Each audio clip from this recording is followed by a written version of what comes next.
Simon & Schuster Audio presents Star Trek: Faces of Fire, written and adapted for audio by Michael Jan Friedman and read by B.B. Besh.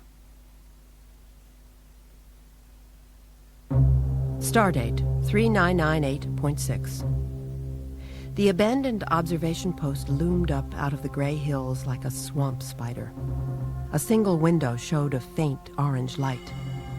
As Kiruk approached it, the mystery surrounding this meeting forced him to anticipate a trap.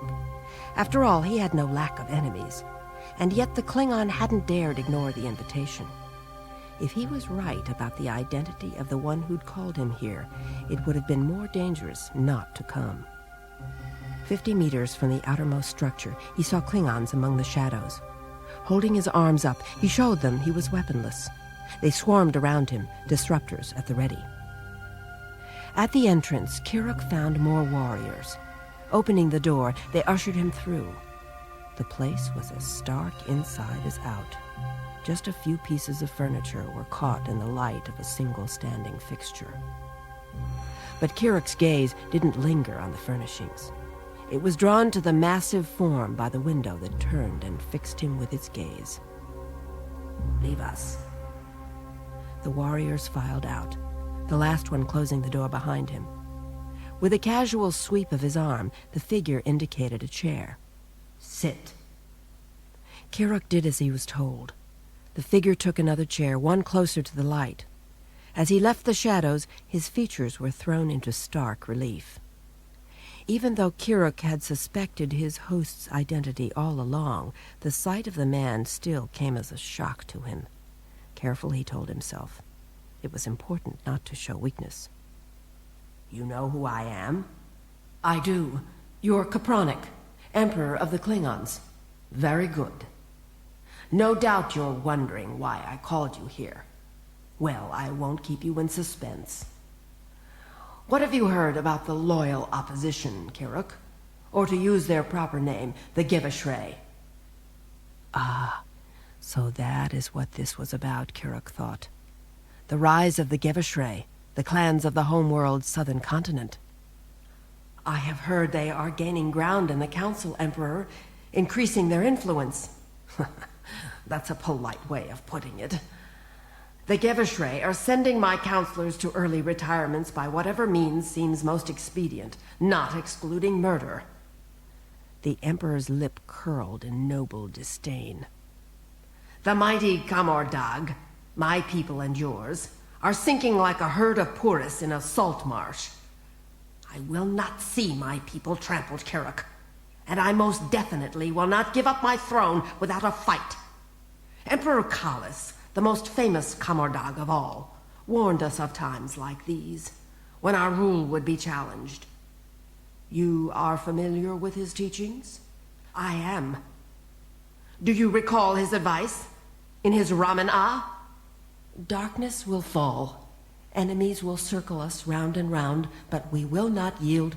We will wear faces of fire." "And what does this mean to you, this phrase, faces of fire?" "According to the commentaries, it has two meanings. One pertains to the quality of determination. If one's determination is great enough, he can surmount any obstacle. And the second meaning, a reference to one's skill at deception, a warning to remain circumspect in all one's dealings, particularly with one's enemies." "Very good. I've chosen well, it seems." Kiruk's heart was beating hard. "How may I serve you, Emperor?" "How indeed."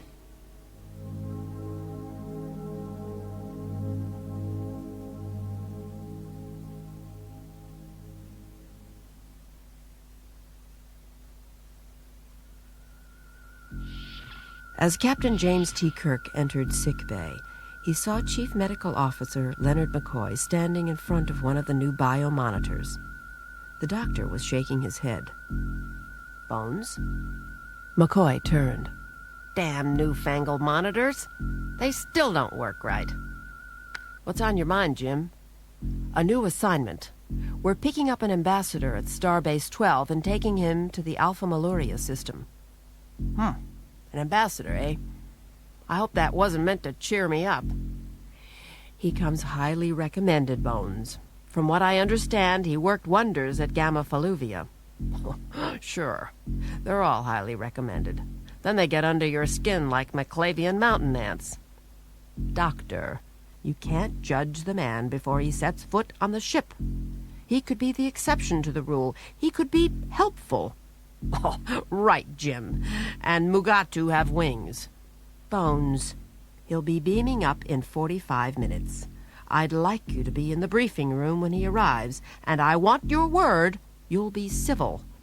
No pokes at the diplomatic corps, no comments about their success rate.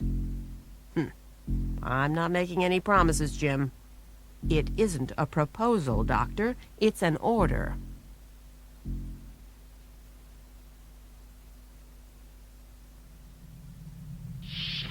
By the time McCoy reached the briefing room, Spock was already seated at the table that dominated the place. A moment later, the briefing room doors opened and the captain ushered in their guest. Gentlemen, this is Ambassador Marlin Farquhar. He's been assigned by the Federation to mediate a civil conflict on Alpha Meluria 6. Ambassador, First Officer Spock, and Chief Medical Officer Leonard McCoy. Farquhar was nearly a head taller than the captain, though he stooped a little at the shoulders. His age was difficult to ascertain, somewhere between 40 and 60. The man's blue eyes darted like frightened fish. Farquhar turned to the captain. I suppose we should get started now. Absolutely. Gesturing for the ambassador to take an empty chair, the captain pulled out another one for himself. Before we go any further, gentlemen, I should tell you there's been a change of plans. We received new orders just a few minutes ago. I'm afraid I don't understand, Captain. We're still going to Alpha Meluria, Ambassador, but we're going to make a stop on the way. Reaching for the monitor in the middle of the table, he pressed a button and the screen displayed a star map. Beta Kanzandia, on the fringe of Federation space, and home to a research colony headed by Dr. Yves Boudreau. Boudreau? The terraformer? The same.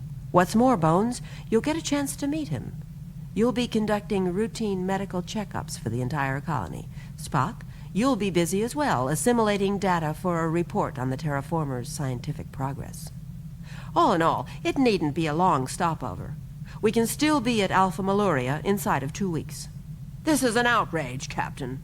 A political cauldron like Alpha Meluria 6 must take precedence over everything, especially a routine visit to an insignificant research colony. Ambassador, I'm merely following orders just as you are. There's a difference. I may not diverge from my orders. As captain of this ship, you have the latitude to rearrange your itinerary. Starfleet has no idea of what the Melurians are like, or of the lengths to which they will go in their devotion to their religious ideals. It's up to you, Captain, to turn your ship around and...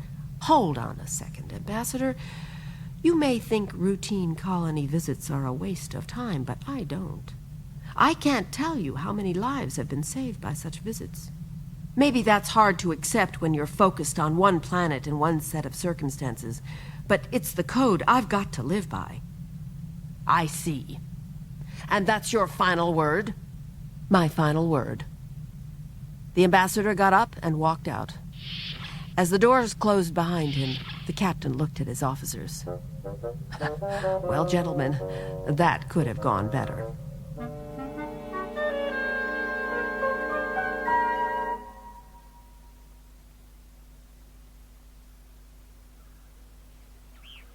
The boy named David shaded his eyes from the frosty glare of Beta Kanzandia and considered the fissure at his feet. It had to be a good 6 feet from one side to the other, and it was so deep the bottom was lost in shadow. What's the matter, Marcus? Don't think you can handle it? The challenge came from Timmy Royden, a boy with a broad nose and wide-set, pale green eyes. Royden was the oldest of them. He'd had more practice in finding a person's soft spots. David looked at the 4 other children who surrounded him. Pfeffer, with his red hair and his freckled cheeks, Juan with her black ponytail and her delicate features, Medford with her chocolate brown eyes and complexion to match, and Garcia, whose narrow face looked painfully sharp between his wind-bitten, jug-handle ears. Well, Marcus, are you going to jump it, or is it too dangerous for you? Oh, it was too dangerous. David knew that, but he couldn't look like a coward. What are you waiting for? This is stupid. We ought to go home before someone gets hurt. Royden dismissed Medford with a roll of his eyes. You're a girl. What do you know? I know we're not supposed to be here. The only way anybody's going to know is if one of us says something, and nobody's going to do that. So what's the big deal? David took another look at the fissure. Maybe Medford was right. Maybe this was stupid. I've changed my mind. I'm not going to do it. Royden's expression changed from one of challenge to one of derision. Not doing it? Huh. What are you, chicken? David could feel his cheeks turning as red as Pfeffer's. He shrugged, bunching the shoulders of his parka up around his ears. That's all right. I guess it's hard when you don't have a father. The taunt hit David like a blow to the chest. Suddenly, he no longer had a choice in the matter. He had to prove he was a man. He had to prove he had become one without a father. On second thought, I guess I'll do it after all. Taking a last look into the fissure, David backed away a good 20 paces. He knew he needed a running start, or he'd fall short. For a fleeting moment, he had a vision of the eerie, cold darkness flying up at him, and the sound of crunching bones, and the sickening knowledge that the bones being crunched were his. Then the vision passed, and David crouched. He could hear his heartbeat, big and loud in his chest. Lowering his head, he began to sprint. After a second or two, he raised his head and saw the fissure looming before him, like the open jaws of some beast too big to comprehend. Putting a little extra into his last 2 strides, he leaped high and far. Then his heels hit the ground, and he was past the fissure, skidding and rolling, and finally coming to a breathless halt on all 4s. He stayed that way for a moment, trying to make his heart stop beating so fast. When he got up, Royden was laughing. What's so funny? You are. I can't believe you did it. What a skeeze-it. David flinched at the word. Royden had told him it was a Klingon curse, and it meant the lowest, most disgusting thing in the whole galaxy. You dared me. So? You do everything everybody dares you to? Royden laughed again, and finally understanding, Pfeffer joined him. Garcia ventured a chuckle as well. But David wasn't buying it. The older boy had changed the rules in the middle of the game. No way. You dared me and I did it. Now you do it. Or are you too scared? Royden reddened. For a second or two, he seemed ready to accept the challenge. Then he shrugged it off. First, you jump back the other way. Why, so you can make fun of me again? Suit yourself. Come on, everybody. Let's get back. Chicken here can take the long way around. Yeah, the long way around. David wanted to punch Pfeffer's face in. If the crack in the ground hadn't separated them, he might have. As Royden started back in the direction of the colony, the other 4 children fell into line behind him. Overcome with anger, David's lower lip started to tremble. He thought about telling their parents what had happened here, but he couldn't. He wasn't a snitch. Suddenly, maybe 6 meters from the crevice, Medford did an about-face and started back. Royden stopped for a moment to stare at her. Like puppets, the others stopped and stared too. Forget something, Medford? Nope. I'm just going to wait for Marcus. He might be a while. That's okay. I'm not in a hurry. The older boy shrugged and left, and the others followed. When Royden and his companions had dropped out of sight, Medford looked at David. To his surprise, she was smiling. You know, Royden wasn't wrong. You should never have jumped this crack, no matter who dared you. I know it was stupid. You don't really have to wait for me.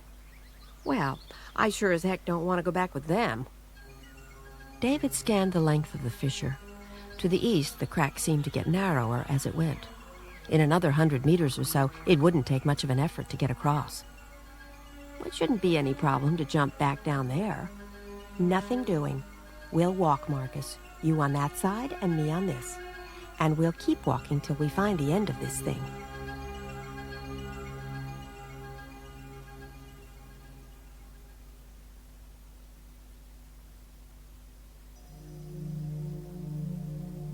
Karad's estate was in the fog-shrouded foothills outside the imperial city.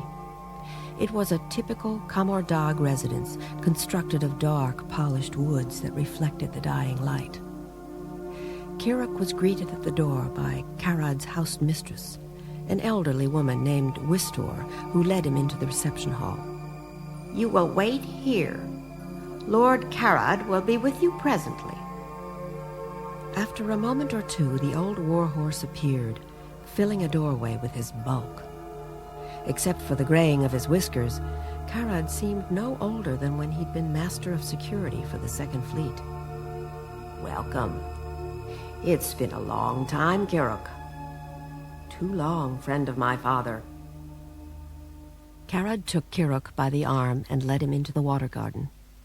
I opened a keg of ale only yesterday, Kiruk. I think you will enjoy it. Your garden is quite pleasing, Karad.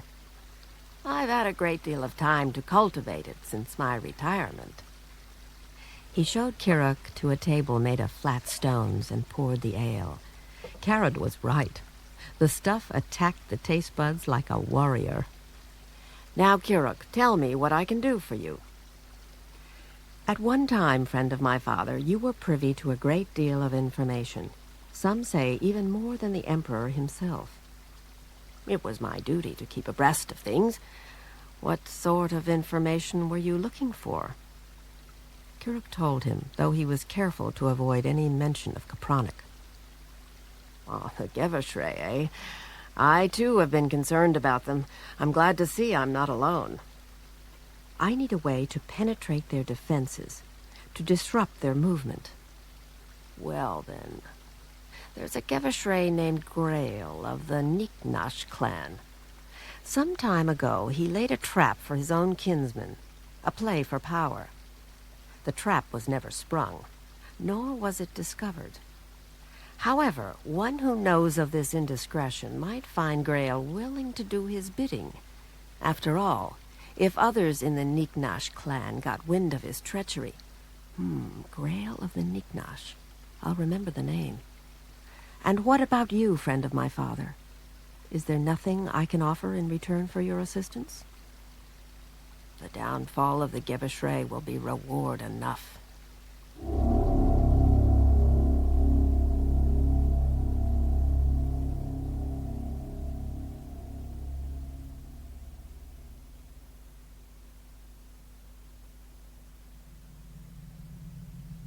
Kirk sat back in McCoy's overstuffed easy chair and relaxed. Sometimes he felt more at ease in the doctor's quarters than in his own. Here, where there was no temptation to work, he could escape. And these days, he needed an escape. He'd had about all he could take from Ambassador Marlin Farquhar. Suddenly, McCoy appeared with a bottle of Saurian brandy. I knew I had this stashed away somewhere. Sorry to keep you waiting. No trouble at all, Bones. The doctor headed for his bar, selected 2 glasses from a hidden compartment, and plunked them down on the counter in front of him. The brandy caught the light as he poured. Here you go, Jim. 2 old friends. I'll drink to that. And while we're on the subject, I came across an interesting name on the Beta Kanzandia roster. Meant to mention it earlier, in fact. Except Farquhar has been keeping you so busy with his infernal litany about Alpha Maluria, I didn't have a chance. Lord save me from little minds. Bones. The name? An old friend, you said? Oh, right. Sorry. It's Carol Marcus. Kirk grinned. Carol Marcus, he thought, on Beta Kanzandia 3. Small galaxy, wasn't it? What's that grin about, Jim? Thinking of fanning the embers? Kirk smiled at the metaphor. Leaning against the bulkhead, he thought about it. After all, it had been a long time for both of them. People could change a great deal in all that time, or they could change not at all.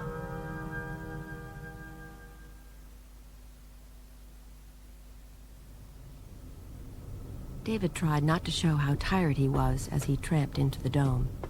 Hearing him come in, his mother smiled. "There you are." The tone of her voice sent a bolt of fear up his spine. Had she found out where he'd been? Had someone squealed? "What do you mean, Mom?" She pointed to the chronometer that hung from a gently curving wall. "It's nearly dinner time. You're cutting it pretty close these days, young man." "So, what did you do after school today? Anything interesting?" You know, hung out with the other kids." "How's that Timmy Royden treating you?" "Oh, fine, Mom, just fine." Pulling down on the zipper of his parka, he took it off and hung it up. "You're sure, Lamb?" "Come on, Mom, give a guy a break. You said you wouldn't call me that anymore." "All right, I'll give a guy a break. But first, the guy's got to wash up for dinner." David started to do that, grateful that she hadn't pressed him any harder about the day's activities, or for that matter, about Timmy Royden. Then something weird happened. He stopped halfway to the washroom as if he couldn't make himself move any further. Hey, Mom!" "Shut up," he told himself. "What are you doing? You had it made in the shade." "Yes, David?" "Mom, do I need a father?" "Why do you ask?" He frowned. Why couldn't he have kept his mouth shut? I heard somebody talking about it today, that's all. You know, saying that fathers were important things to have." I knew something was wrong. The kids were giving you a hard time, weren't they? "Sort of." She came to him, put her arms around him. "I know it's not easy being different, David, but you've got to make the best of it. You've got to remember that you're as good as you think you are, not as good as they think you are." He didn't want to be different. He wanted a father, if not his real one, then someone else. You understand what I'm saying, right?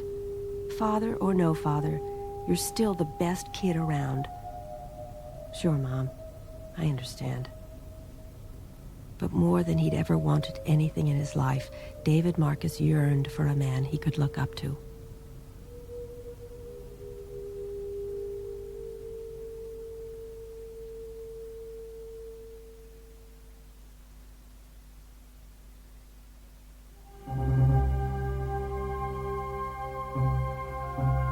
Dark and unpopulated, the bridge of the Cadenra seemed more Spartan than ever as Velad entered and took his place in the captain's chair. On the forward view screen there was an image of Alalpekak, the world where he and his crew had laid over. Stretching his long arms and legs, the Klingon could still feel the dull pain of his half-healed wounds, acquired in the course of a bloody brawl in one of Alalpekak's drinking houses. He grinned at the memory of it. But now it was time to pursue more weighty matters. Bringing his fist down on one of the metal studs on his armrest, he altered the picture on the view screen. Instead of the cloud-strewn horizon of Alalpekak, it showed the familiar countenance of Dumeric, his maternal uncle, and the newest member of the High Council. "Ah, right on time, nephew." Dumeric's smile was thin-lipped, his gaze intense. A nearby torch cast a red glow over one side of his craggy face. "I am your servant, Uncle." "Good. You have heard of the world called Ferrana?" "In the 19th ring? The sector disputed by the Federation?" "The same. The humans and their allies call it Beta Kanzandia 3. According to our spies, they've established a research colony there. Incredible as it may sound, they're developing a technology to remake barren planets in the mold of the human homeworld. Kapranik is curious about this technology. He wants it seized while it's still within easy reach of the Empire. Originally, he wished to entrust its acquisition to one of his kinsmen. I argued, however, that no one's better suited to the task than my nephew." It was true, Velad thought. He was not only a better captain than the Emperor's kin, he was more familiar with the sector in question. And of course, if his mission were successful, it could only enhance the standing of the Geveshre in the Great Hall. "Be advised, nephew. The Kamordag will not exactly cheer you on. After all, as much as your triumph will strengthen our position in the Empire, a failure would knock us down twice as far. That is why I have chosen you. Because you will prevail, no matter what the Federation and the Kamordag throw against you. Velad acknowledged the praise with a nod of his shaggy head. He didn't like being a pawn in Dumaric's council games, but these were political times. Besides, it was a chance to rub Capronic's Kamordag nose in the dirt. Velad pounded his chest with his closed fist. It is my duty to serve my Emperor's pleasure. See to it that you don't please him too much, nephew.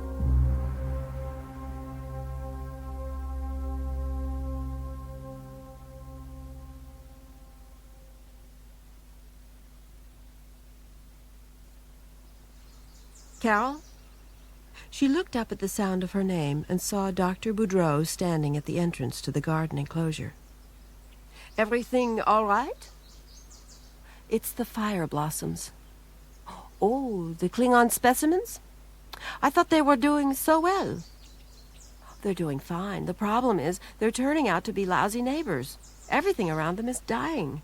Oh, lousy neighbors. Like the Klingons themselves? Just remember, adaptability and oxygen production are of no use if the damn things won't coexist with our Terran plants when the time comes. Our ultimate goal, remember, is to terraform. The fire blossom, or whatever else we come up with, is just a natural means of speeding up the process. And that's my speech for the day. So, what brings you out here so early in the morning? I thought you hated the cold. Oh, I do. But I just got some news, and I wanted to tell you before someone else does. We're expecting visitors. Medical exams. Is it time for those already? Which ship is it, anyway? It's the Enterprise. Oh? Is there a problem? Oh, of course not. It's just that I know the captain of that ship, Jim Kirk. Really? I've never heard you mention him. I knew him a long time ago. A very long time ago.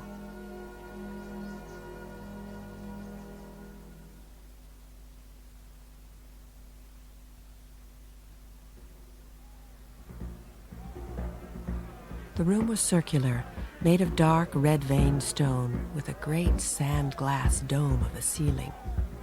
As Kiruk entered, he saw an Orion dancer only half concealed by the scarlet veils that swirled around her. The dancer's movements were supple, suggestive as she undulated to the rhythm of a hidden drummer. On the divans that lined the walls, scores of Klingons glared at her with lust in their eyes. There were shouts of approval and hoots of laughter. Kiruk smiled. It had been some time since he'd visited this pleasure compound. He was almost tempted to relive the coarser pleasures of his youth. My lord. Kiruk turned to the Mitochondrian who had appeared before him, her pale, slender figure draped in long blue robes, her hair a purplish silver. It seemed she was in charge here. How may I serve you, lord? I am meeting someone. He may already be here. The Mitochondrian smelled faintly of fire blossoms. Yes, a young man. He arrived just a few moments ago and said you would be coming soon after. Follow me. She led Kiruk down one of the corridors that projected from the main chamber. There were booths on either side of the walkway. The Mitochondrian stopped at one and knocked on an upright. The blood-red curtain that concealed the booth was drawn aside. A pair of eyes took them in. A head nodded, shaking a mane of long, braided hair. The braids marked the man as a Geveshray. He had a goblet in front of him. Leave us. The Mitochondrian nodded and vanished discreetly. Sliding into the booth, Kiruk noted the yellow eyes that glowered at him. You are Kiruk? Yes. And you are Grail of the Niknash. You called me here for a reason? What is it? His bravado sounded hollow, and no wonder. Kiruk had ended his message with but 2 words. I know. They had been enough to put Grail on notice. I have work for you to do, and make no mistake, you will do it. Or I will put you in a position a wise man fears, to be hunted by his own clan. What could possibly make my clan want to hunt me? You already know, or you wouldn't have risked your reputation responding to a Kamordag's invitation. But I understand. You wish to test the weight of my threat. Somewhat more than a year ago, you arranged the assassination of your older cousin, a man named Teshrin. If he died, you would have succeeded him as head of the Niknash. You lie! Kiruk showed his teeth, though he kept his voice down. Don't interrupt me again, Gevashre, or you'll regret it. Scowling, Grail subdued his anger. His eyes smoldered, but he kept silent. As I was saying, you arranged your cousin's murder. He was traveling to Zlaret for a secret meeting of clan elders. You hired men to kill him. However, your assassins became embroiled in a fight along the way, one which proved fatal to all but one of them. So Teshrin was never accosted at all, and he never knew about your plan to replace him. The muscles in Grail's jaw worked. How did you discover this? The assassin who survived, of course. All right. How much do you want? How much? As in money? It was only then that Grail began to comprehend what this was really about. If it's not money, then what did you come here for? Why, your cooperation, of course. Only a small thing, Grail of the Niknash, compared to what you dared before. The younger man had turned a shade paler as Kiruk spoke. All right. What is it you want me to do? Kiruk told him. Taking a deep breath, the younger man nodded. It will be done. Make certain of it. Pushing the curtain aside, Kiruk left the booth and walked away down the corridor. As he passed other booths, each with its own mystery, its own secrets, he pondered the seeds he had planted. Would Grail do as he'd been instructed? Kiruk believed he would. After all, the man's life depended on it.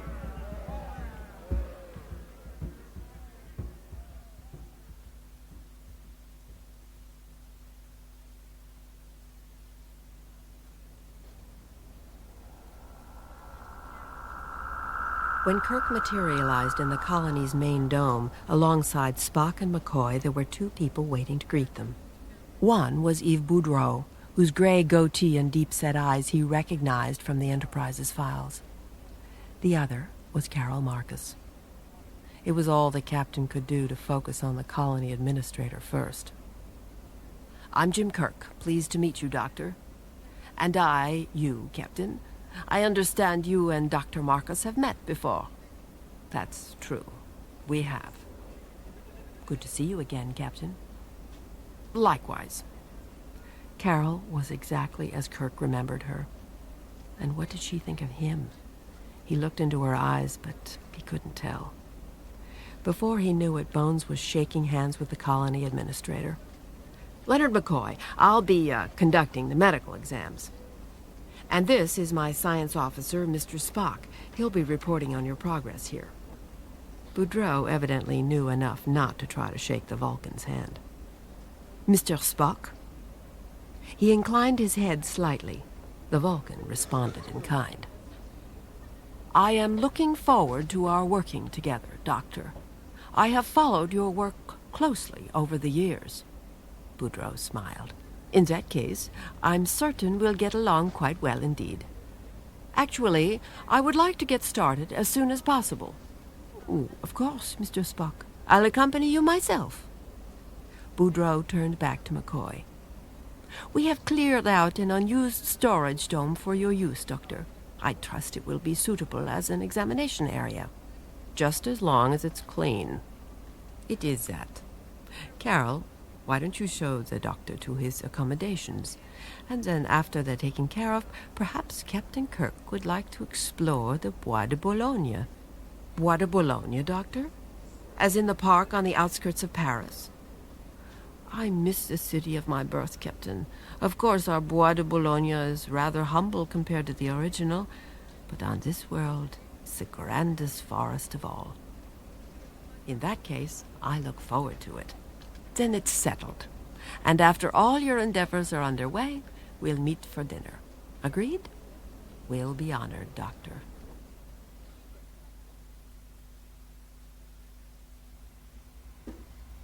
Boudreaux's laboratory was housed in the colony's central dome. As Spock followed the doctor inside, he took in the entire facility at a glance. Along the curve of the wall, there was a continuous rank of some 30 workstations, about 2/3 of which were currently occupied. The Vulcan directed his attention toward a cylindrical structure suspended halfway between floor and ceiling by a lattice of long, narrow tubes. Is this the G7 unit? Boudreaux considered the cylinder and smiled. Yes, it is. Together they approached the unit and inspected it more closely. About 1 meter long, with a diameter about half its length, G7 reflected their visages in its smooth, shiny surface.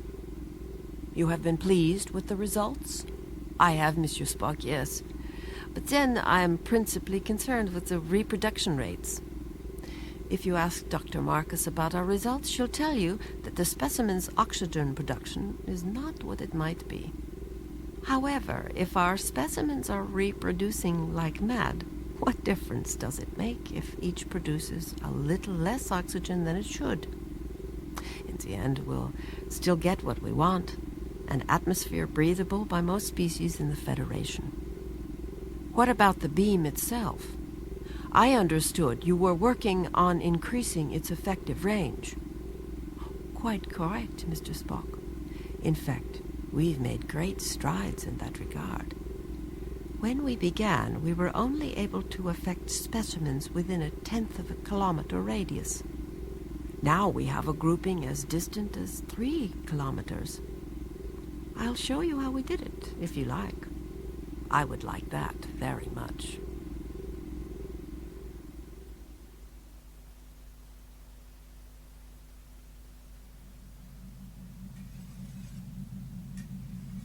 Velad was in his quarters sharpening his favorite knife when he heard the rap on his door.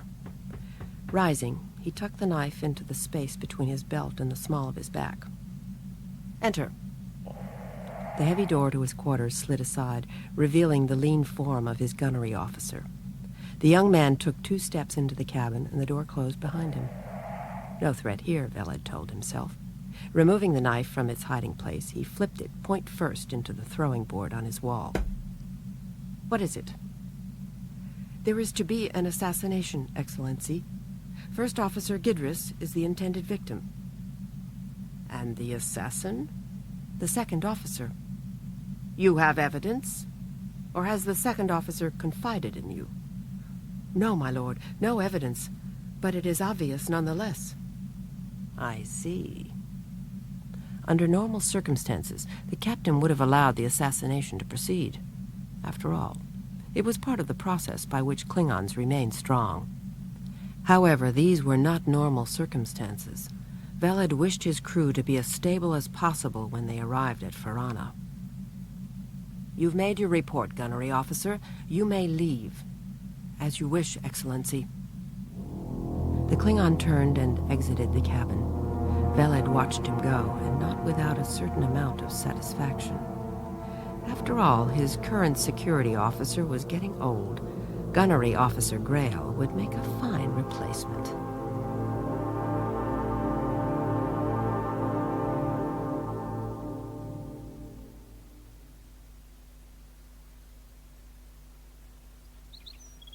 Boudreaux was right, Captain Kirk observed. This world's Bois de Boulogne was somewhat humble compared to the original. Actually, it was a cluster of perhaps 50 golden-needled conifers, none of which was more than 12 feet tall. As Captain Kirk walked among them with Carol at his side, the foliage was barely thick enough to block out his view of the white colony domes. You say these are hybrids? Half Aldebaran Aristoi, half Maracite Caslana. We planted 4 of them to start out. None were more than a foot high. As you can see, they responded well to the G7 beam, at least in terms of growth. But they don't produce as much oxygen as I'd like, and oxygen production is the key. I believe there's a glitch in the G7 technology, which is altering the plant's DNA somehow, though I'm nowhere near proving it. For a moment, silence hung in the frosty air. It seemed more personal than any of the talk that had passed between them, more lush with feeling. Anyway, we're about to test a different kind of vegetation. Ever see a Klingon fire blossom? Where did you get hold of a Klingon plant? Not just one, a number of them. Remember the Klingon ship found a few months ago by the Potemkin? Or should I say the wreckage of a ship? Oh, sure, the one whose impulse engines blew. It had every admiral in the fleet buzzing for weeks, but a couple of compartments survived intact. One was the captain's quarters, and his hobby must have been cultivating fire blossoms. I see. How convenient. The funny thing is that the fire blossom is outperforming everything else in the garden, and I didn't have to splice any genes to make it. It occurs as naturally as you or I. Right now, it can't seem to get along with its neighbors, but I'm hoping we can find neighbors it'll like. Kirk looked around at the tops of the golden conifers, emblazoned against the crisp blue sky. Let's say you find a way to tame your fire blossom, or you come up with a hybrid that does what you want, or you isolate the glitch in the G7 beam and correct it. Then what? Provided we can continue to make the Federation believe in us, we find another planet, one of those marginal places where there's barely enough warmth and oxygen to support life, and we make it into a garden. Beyond the branches, the sun was sinking, turning the colony domes pink with its dying light.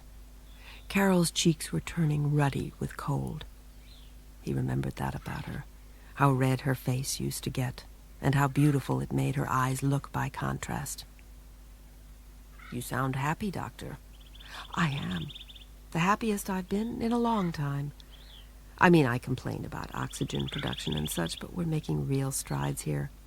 I can see the day when we'll be able to terraform any planet at all, and I've got a chance to be a part of it. And what about you, Jim? Are you happy? Most of the time. It isn't all glory and adventure, of course. People die. People who depended on you to keep them safe and secure. And too often you have to compromise your ideals for the sake of policy. But you get a chance to see something new every day, maybe something no one has ever seen before. And every now and then, you strike a blow for something you believe in. Would you trade it for something else? The captain hesitated, understanding the significance of the question. After all, he'd heard it before, but the answer hadn't changed. No, I wouldn't. Or rather, I couldn't. It might not have been what he wanted to tell her or what she wanted to hear, but it was the truth, no less today than 11 years ago. I had a feeling you'd say that. Instantly, Kirk regretted making the conversation personal. He should have left things as they were. He should have let the past be the past. I'm sorry, Carol. I didn't mean for this to happen. It's all right, Jim. If you hadn't brought it up, I probably would have done it myself. I guess neither of us has changed very much. We're still two people going in different directions, though we may wish it were otherwise. Funny how life gives you just what you really want.